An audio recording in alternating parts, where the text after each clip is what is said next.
For centuries, a private conversation was just that, private. If you whispered in a room, the walls didn't have ears, and if you handed someone a coin, the bank didn't ask for a receipt. But in 2026, privacy is no longer a right, it is a crime in the eyes of the state in the EU. Watching the rise of chat control, authoritarian legislation sweeping across the EU, and the goal is to scan every single message, image and video you send. This is all done under the guise of safety, but in reality it is only for total control. And in 2027, holding more than 10,000 euros on your person in cash will be considered a crime under money laundering. While this surveillance industry grows, one industry is taking the full force of it right now, the adult creator economy. Let's look at Sweden for example. Not long ago, buying content on OnlyFans was banned in Sweden.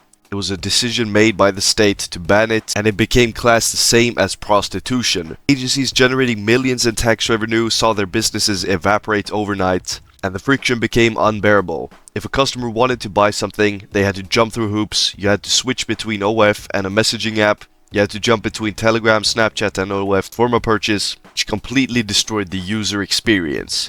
But more importantly, it exposed a terrifying truth.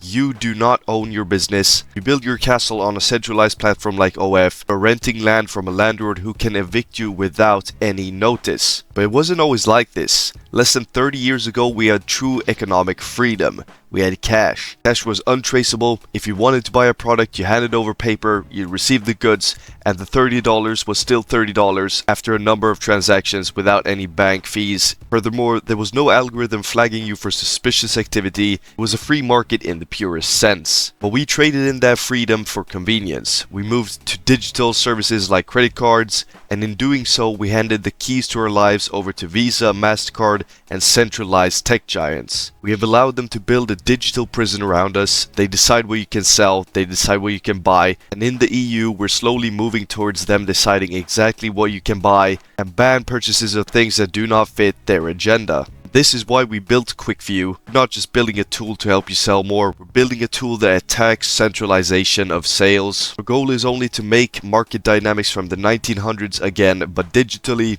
With QuickView, we decentralize the control by moving transactions to a Web3 layer and utilizing Telegram to ensure privacy. And in doing so, we removed all the friction of setups to a centralized platform, we removed censorship, and we removed the ability for central authority to freeze your businesses. And for the first time ever, it is actually your own business and you are in control. When a customer buys using our system, it is a direct agreement between the buyer and the seller, just like cash used to be. Whether it's crypto, Telegram stars, on-ramps, the goal is the same: permissionless commerce. So if you're tired of building your business on rented land, and if you're tired of worrying if your accounts will still be there tomorrow, it's time to leave centralized platforms, use platforms such as QuickView to build your business instead. The link to QuickView is down below, it's completely free to start, so join now and take back what belongs to you.